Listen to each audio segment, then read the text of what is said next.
Estimados teleoyentes, hemos decidido con la comunidad universitaria poder utilizar este mecanismo para transmitirles cómo es que una sociedad necesita reglas que le permitan tratarse los unos con los otros con respeto e igualdad. Esta forma de vivir, que es una forma que rechaza la violencia, que rechaza la discriminación, es lo que podemos denominar la cultura de paz y derechos humanos.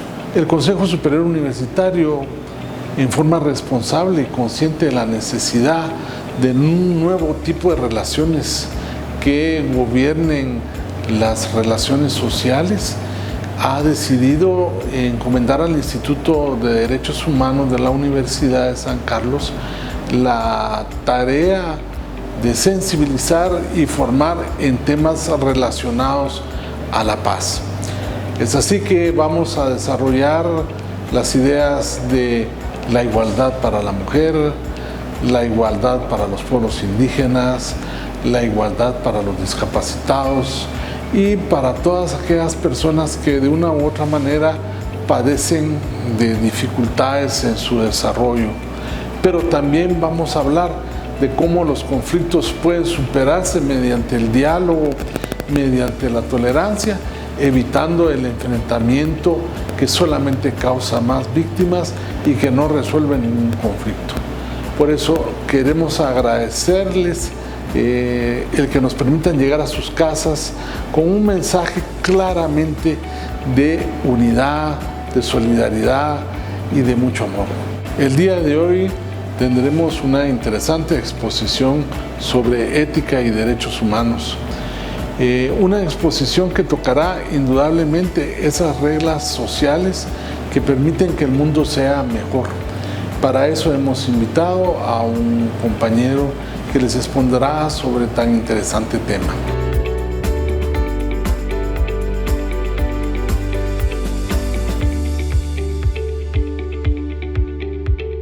Mi nombre es Luis Ernesto Vázquez Marroquín, soy profesor del Instituto de Derechos Humanos de la Universidad de San Carlos de Guatemala. Y en esta oportunidad estamos impulsando el programa de cultura de paz y derechos humanos a nivel de toda la Universidad de San Carlos, con diferentes temas y contenidos sobre derechos humanos en todas las unidades académicas de la universidad, tanto facultades como escuelas no facultativas. Estamos llegando con los profesores, los estudiantes y el personal administrativo. Y en esta oportunidad pues vamos a platicar un poco acerca de un tema por demás importante y fundamental en la vida de cualquier persona. Además es un tema polémico y que hoy en día pues está presente o siempre ha estado presente en la vida de las personas, en la vida cotidiana de las personas. Me refiero concretamente al tema de la ética y los derechos humanos, la vinculación entre estos dos grandes temas, conceptos y contenidos, la ética y los derechos humanos. Podríamos iniciar hablando sobre o formulando preguntas acerca de lo que es la ética, para qué sirve, cuál es su diferencia entre la moral y la ética. En ese sentido, pues hay mucho que hablar al respecto. La ética, pues pudiera entenderse como moral. Muchas veces la relacionamos también con la religión, incluso hay una vinculación ahí, hay una vinculación, pero podríamos iniciar con decir que la ética es como hablar de la conducta, la forma de actuar de las personas en sus diferentes ámbitos donde se desenvuelven. Pero hay algo fundamental que tiene que ver con la conducta de las personas, y es el carácter. El carácter y también el temperamento, que son dos conceptos muy importantes para poder entender de mejor forma la ética. Acá podemos hablar de que el carácter pues es algo que se forma en las personas en el transcurso de su vida, en el transcurso que van evolucionando como personas desde que son bebés, niños, jóvenes, adultos, personas mayores. Entonces el carácter es la forma como nos vinculamos con las personas, la forma como nos relacionamos e interrelacionamos con las personas, pero que tiene una característica que nos diferencia de los demás, porque es algo especial y específico de cada persona. Entonces esa forma como nos interactuamos con las personas pues tiene una relación directa con lo que es la ética. También está el temperamento, pero el temperamento tiene su origen, ya lo traen las personas, porque viene con los genes de las personas. Es algo que ya viene, ya está dado. Al nacer las personas ya traen esa forma como se van a vincular con las demás personas en su vida. Entonces, si podemos ver, hay una pequeña diferencia, es que el carácter se va a manifestar en la conducta de las personas, pero que va a ser aquello que va a ir a moldear la conducta de cualquier persona. O sea, en la forma como hemos sido educados a través de nuestra vida, es como nosotros vamos a ir formando nuestro carácter, en la forma como vivimos, en los diferentes ámbitos donde nos desenvolvemos.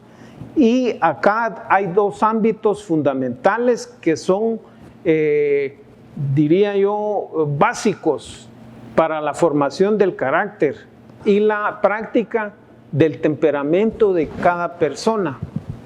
Uno es la familia, el hogar, porque ahí es donde básicamente se educa y se forma a una persona. Pero lo fundamental es algo que la mayoría de personas no repara, y es el ejemplo. Porque el ejemplo que el niño pequeño ve en una persona mayor, lo entiende perfectamente. Para un niño, la actuación de un adulto es fundamental. Y eso es un ejemplo que él va a replicar en su vida. Y por eso es fundamental de que en la formación de las personas dentro de la familia se traten de tener buenos ejemplos de cómo podemos conducirnos en la vida, en el transcurso de nuestras vidas. Porque la mejor educación precisamente tiene que ver con el ejemplo. Porque si no, podemos ver de que después el otro ámbito donde se va a ir más o menos moldeando lo que ya se aprendió en la casa, lo que las personas van a ir a interactuar a este otro ámbito que es la escuela. En la escuela, pues, obviamente, la injerencia y la forma como un niño ve el ambiente dentro de la escuela va a ser muy importante, porque eso va a determinar en buena medida la formación de su carácter. Eso va a determinar en buena medida el moldeamiento de ese carácter que de alguna forma ya ha sido formado en el vínculo familiar, pero que va a tener un moldeamiento en la escuela. Entonces, como vemos, acá hemos hablado de conceptos muy importantes, como es la familia, la escuela, el carácter, el temperamento y algo fundamental, el ejemplo. Si vemos, todos estos conceptos están íntimamente relacionados con lo que en el futuro va a ser una persona, la forma como se va a desenvolver en ese futuro. Entonces, acá esto es un inicio para más o menos entender lo que en términos generales podría ser la ética, porque su base fundamental es que tiene que ver con la conducta humana, con el carácter de la persona y con el desenvolvimiento que esta persona va a tener en el transcurso de su vida. Por supuesto de que acá vemos de que hay una relación también muy directa de la ética como disciplina de la filosofía. Es más, la ética es una parte fundamental de la filosofía. A veces pudiera parecer de que la filosofía es un estudio muy profundo o muy avanzado que solo se da entre expertos y personas que se dedican a eso, pero no. La filosofía está presente en la vida cotidiana de las personas, porque tiene que ver claramente con muchos aspectos de la vida cotidiana de las personas. Y hay partes esenciales de la filosofía que están inmersas en la vida de las personas. Una de ellas es la ética, otra es la lógica, otra la estética, y así hay diferentes conceptos y contenidos básicos de la filosofía que tienen que ver con el comportamiento humano. En ese sentido, podemos hablar también de la moral y la diferencia que existe entre la moral y la ética. En ese sentido, la moral la podíamos entender como una disciplina filosófica que estudia el comportamiento humano en cuanto al bien y el mal, en cuanto a lo que consideramos que algo es bueno o algo es malo. Entonces, también podríamos decir que es un conjunto de normas, la moral, es un conjunto de normas, creencias, valores y costumbres que dirigen o guían la conducta de un grupo de personas en la sociedad. Se dice que una diferencia fundamental es que la ética es una moral transcultural o universal. Es decir, que la ética está presente de una manera más universal y la moral pues se da en sociedades o en grupos específicos, porque la situación es que la moral va más hacia el grupo. Y en ese sentido, dentro de un mismo estado, la moral de un grupo es diferente a la moral de otro grupo, porque aquí conjugamos las creencias, los valores y las costumbres de la conducta de un grupo de personas dentro de la sociedad.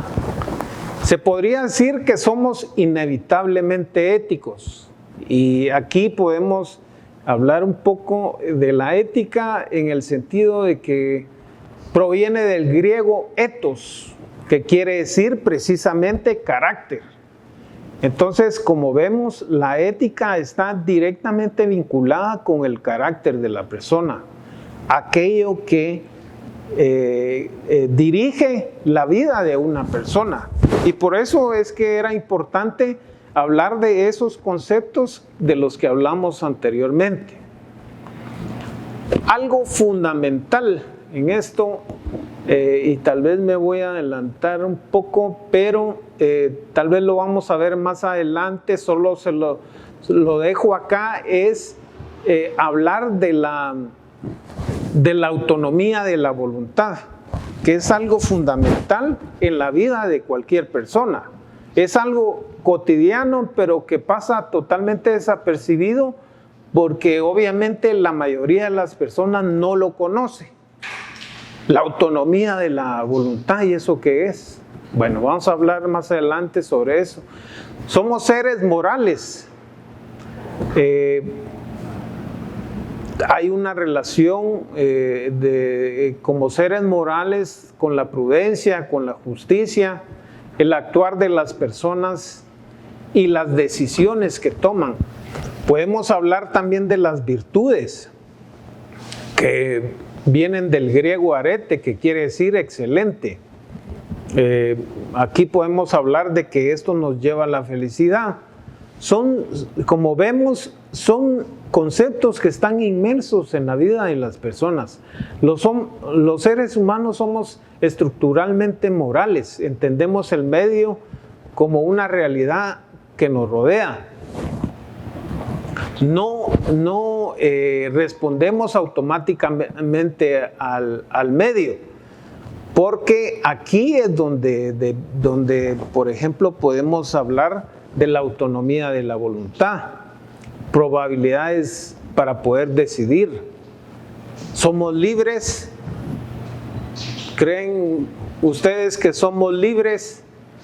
Eso pues es algo que es muy cuestionable. Somos responsables de nuestras decisiones.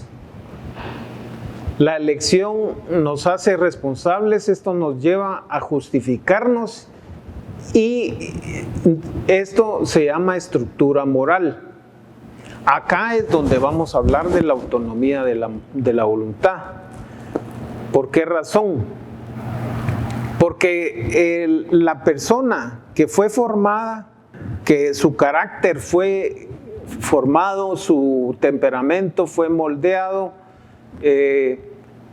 aprendió a vivir de una forma, fue educado en su casa, en la escuela, en otros ámbitos, cuando ya es una persona que va creciendo, como puede ser la iglesia, el deporte, diferentes ámbitos donde las personas se interrelacionan y donde ponen en práctica la forma como han sido, valga la redundancia, formados a través de su historia como personas.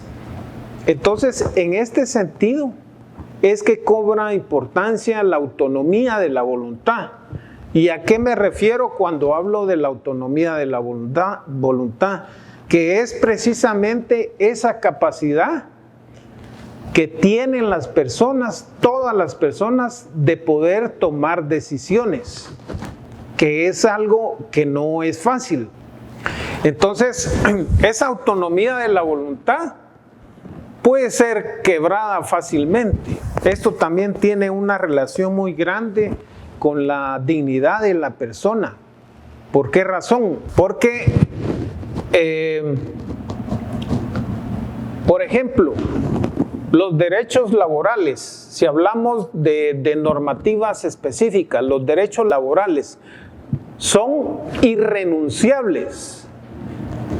Están contemplados, hay un artículo fundamental de la Constitución Política de la República de Guatemala, el 106, que habla de la irrenunciabilidad de los derechos laborales.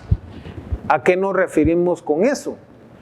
Que las personas no pueden renunciar por ningún motivo a esos derechos laborales.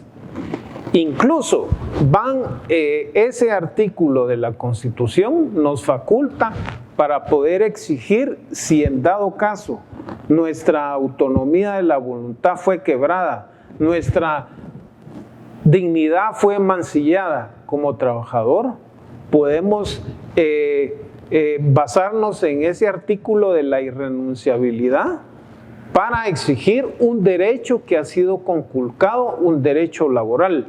Porque recordemos que los derechos laborales son tutelares de los trabajadores. Entonces, ¿qué es lo que pasa acá? Que muchas personas renuncian a esa dignidad que tienen como personas y como trabajadores, y renuncian a esa autonomía de la voluntad, porque no son capaces de decidir a la hora de poder exigir un derecho laboral. Y eso es muy fácil que se dé. O sea, eso es cotidiano en todos los ámbitos donde las personas se desenvuelven como trabajadores. Eso es muy fácil que se dé. Entonces, esta autonomía de la voluntad es precisamente uno de los elementos fundamentales que derivan del carácter y del temperamento de las personas, porque esa nos va a permitir que podamos tener la capacidad de tomar decisiones. Y así vemos en nuestra vida cotidiana cómo hay personas que no tienen esa capacidad de tomar decisiones y van por la vida con muchas dificultades. Entonces, esto es algo fundamental al momento de hablar sobre la ética, porque esto son como elementos fundamentales que nos van a dar a entender de mejor forma a qué nos referimos cuando hablamos de la ética. ¿Será que la moral es subjetiva? Pues obviamente la subjetividad tiene que ver mucho con la forma particular de cómo piensa una persona. Y entonces esa moral tiene que ver mucho con lo que yo estoy convencido sobre un aspecto determinado. En este caso, por ejemplo, de la moral o de la conducta que debemos de tener en nuestras vidas. Porque la estructura moral la tenemos todos. Los contenidos morales son diferentes. O sea, existe una estructura moral, pero los contenidos de esa estructura son diferentes para un grupo y para otro. Entonces estamos hablando de que la moral es una moral democrática. ¿Por qué razón? Porque ahí conjugamos de que vivimos dentro de un sistema democrático donde tenemos que convivir con diferentes grupos en diferentes ámbitos de nuestras vidas. Y obviamente estos diferentes grupos dentro de esos ámbitos tienen formas muy particulares de ver la vida, de ver la moral, de ver la ética. Entonces, al final, la moral es una moral democrática, porque lo que pasa acá es de que vamos a llegar para poder convivir con otros grupos que piensan diferente, vamos a llegar a una moral de mínimos, no de máximos, porque si fuera una moral de máximos, estaríamos hablando de que estaríamos dentro de un ámbito donde la población es homogénea, todos piensan igual, y eso no es posible, porque estamos dentro de un sistema democrático que acepta diferentes contenidos morales de los diferentes grupos. Entonces, y aquí puedo poner ejemplos muy, muy sencillos. Por ejemplo, las diferentes denominaciones de religión que existen en Guatemala. No todos los grupos piensan igual sobre determinados aspectos, pero nosotros, como una moral de mínimos, tenemos que aceptar a ese grupo porque estamos dentro de un sistema democrático. Entonces, en ese sentido es que hablamos de que estamos dentro de una moral democrática.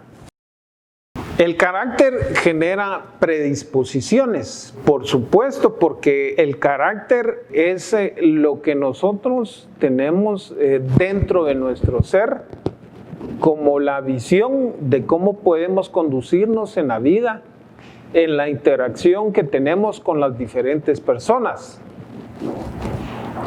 Y acá, obviamente el temperamento tiene una función fundamental también, porque es la conjugación que se da entre el carácter y el temperamento que hacen la formación de una persona. Lo mejor que puede hacer una persona es generar un carácter que lo acerque a la felicidad. Entonces, en ese sentido, pues como hablamos anteriormente, existen las virtudes, existen los valores que nos van a hacer entender de que podemos llegar a un estado donde podemos estar cerca de la felicidad. Esa felicidad va a ser entendida por cada persona, porque para uno algo le genera felicidad, pero eso a otra persona no se la genera. Entonces, existen esta diversidad de aspectos que nos hablan acerca del tema. Todos desarrollamos distintos lenguajes. Aunque tengamos una estructura moral, tenemos lenguajes morales diferentes según el entorno donde nos desenvolvamos. En ese sentido, pues podemos preguntarnos qué aprenden los niños o cómo aprenden los niños. Ellos van a tener su forma muy particular de ver esa estructura moral con lenguajes muy particulares que están relacionados con el entorno cultural donde se desenvuelven.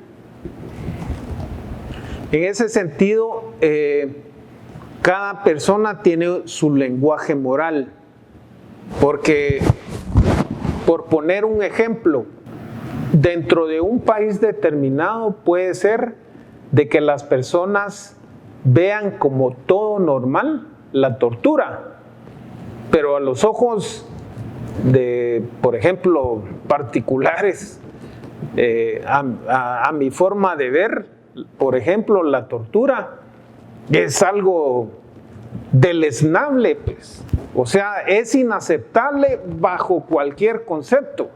No tiene ninguna justificación de que se dé.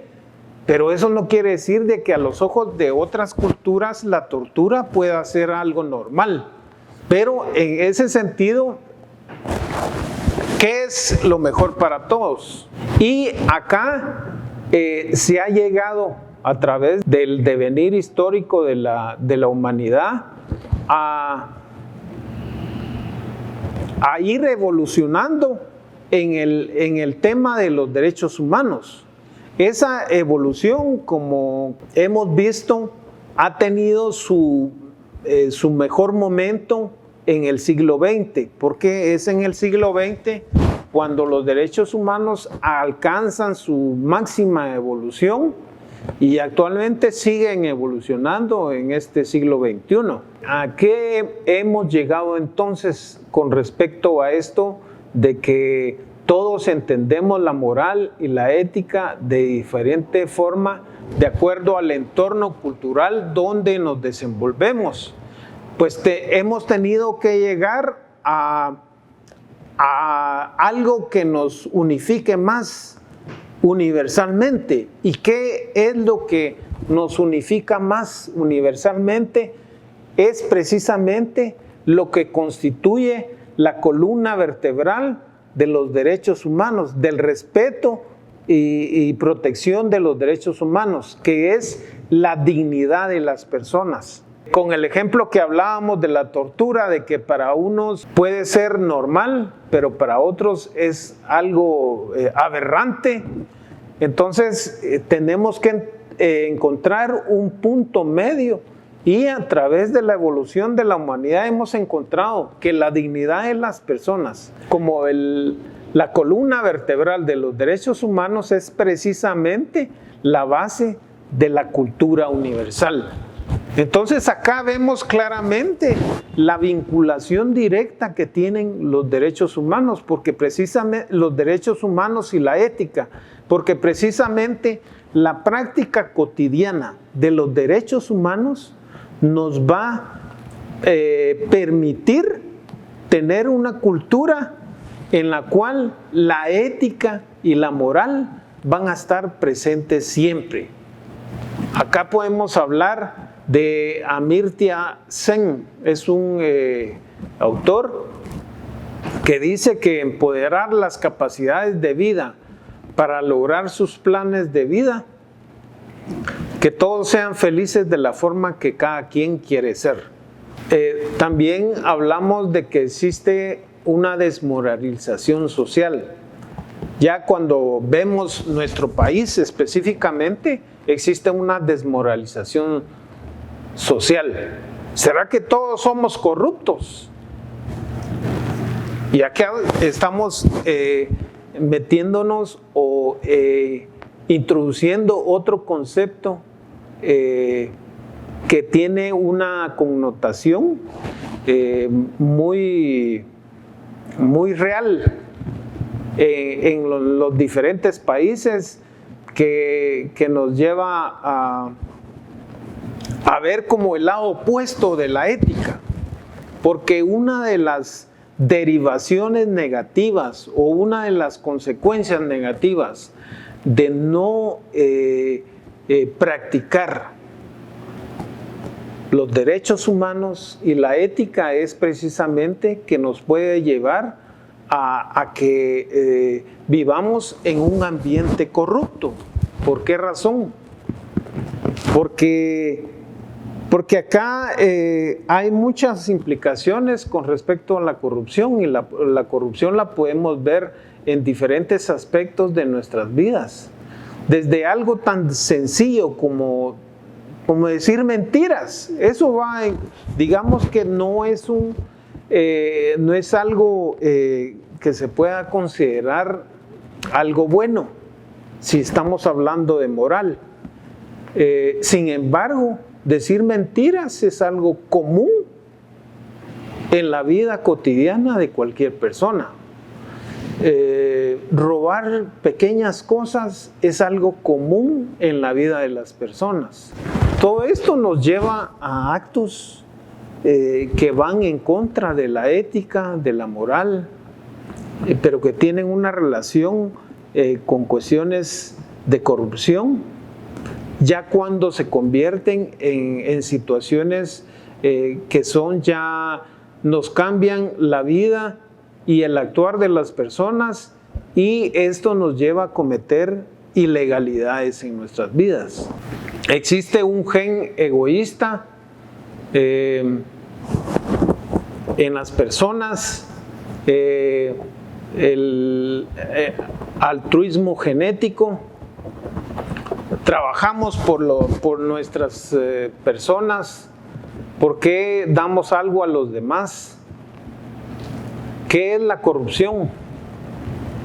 Conocemos las consecuencias, sabemos que en Guatemala existe una ley en contra de la corrupción que tiene delitos establecidos que cometen las personas, los funcionarios y empleados públicos. Claro, en Guatemala existe esta ley, y es una ley que tiene dentro de su ámbito, dentro de su contenido, varios delitos que cometen las personas de acuerdo al acto ilegal que cometan. La cooperación, capacidad exclusiva de los humanos con nuestros semejantes, pero la cooperación no es algo que se dé cotidianamente, no es algo que se dé en la vida tan fácilmente en la vida de las personas, a pesar de que es una capacidad exclusiva de los humanos. la sensibilidad moral, el sentido de justicia, la gratuidad. Son diferentes conceptos que pudiéramos abordar, pero que tienen una relación muy importante en la vida cotidiana de las personas, en la vida ética o moral, o en el lado contrario, que es como realmente estamos viviendo actualmente en muchos países, donde el materialismo, muchas veces también el amor al dinero, porque es cierto, el dinero todos, absolutamente todos y todas lo necesitamos para vivir, pero lo malo es cuando se convierte en un amor desmedido hacia el dinero, y eso nos lleva a amasar enormes cantidades de dinero, no importa cuál sea el origen de ese dinero. Entonces, en ese sentido, podemos ver de que no necesariamente estamos viviendo en un ambiente donde prevalezcan la moral y la ética. Es más, al principio yo había pensado que incluso actualmente se podría hablar de que esta es una mala palabra, la ética, porque estamos viviendo en un ambiente terrible donde el espectáculo, la codicia, la avaricia, el engaño, la criminalidad, hay muchas cosas que la gente acepta y lo ve con toda normalidad. Entonces, preguntémonos si estamos viviendo en un ambiente de ética. Hay una autora, Adela Cortina, es una española que tiene mucha experiencia y ha escrito libros acerca de la ética, y ella acuñó el término aporofobia.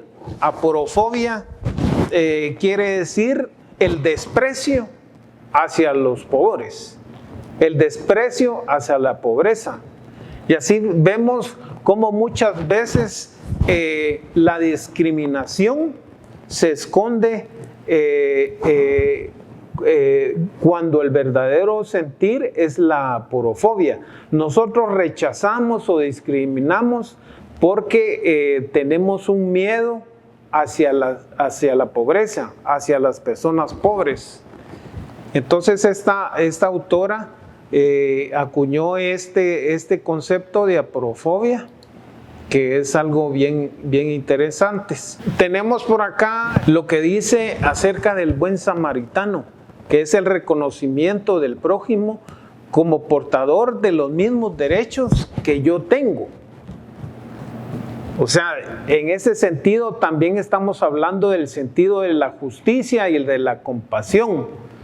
Padecer lo que otros padecen, que aquí estamos hablando de la empatía, de ponernos en los zapatos de las otras personas y tratar de vivir por un momento el dolor y la angustia y el miedo que padecen muchas personas, que para nosotros poder entender realmente qué es lo que están viviendo. Y eso lo estamos viendo precisamente en esta época. Estamos viviendo una pandemia a nivel mundial. Necesitamos no ser indiferentes ante el dolor del prójimo. Se necesita practicar cotidianamente los valores humanos, solidaridad, empatía, entre otros, sobre todo en situaciones como la que vivimos actualmente, que es la pandemia mundial de la salud, de la COVID-19, que ha generado muchas muertes humanas y un desastre económico a nivel mundial. Pero no es lo mismo, porque yo he escuchado muchas veces de que esta pandemia y esta enfermedad ha llegado a todos, pero no es tan cierto, porque una persona con recursos económicos y dinerarios puede manejar de mejor forma una enfermedad que una persona que no tiene ningún recurso y que seguramente lo que le espera es la muerte. Bueno, con esto termino y les agradezco mucho por su atención. Nosotros exigimos un respeto para nosotros como la principal regla ética de vida. ¿A quién de nosotros nos gusta que nos golpeen en la calle? ¿O a quién de nosotros nos gustaría que nos discriminen o nos traten mal? Pues eso es justamente lo que el expositor nos ha presentado. La ética y los derechos humanos consiste en que todos tenemos derechos a ser tratados con dignidad e igualdad. Es por eso que hemos presentado este programa para hacer conciencia de la necesidad del respeto mutuo y podamos cada vez vivir más en paz. Agradezco al expositor sus interesantes comentarios sobre dicho tema y a usted, estimado teleoyente, el tiempo que nos ha brindado para escuchar lo que aquí se ha expresado. Y lo invitamos a que continúe. Estaremos tratando cada vez de mejorar nuestros esfuerzos técnicos para que usted tenga el mejor conocimiento sobre lo que es la necesidad de unas reglas morales que gobiernen el mundo. Muchas gracias.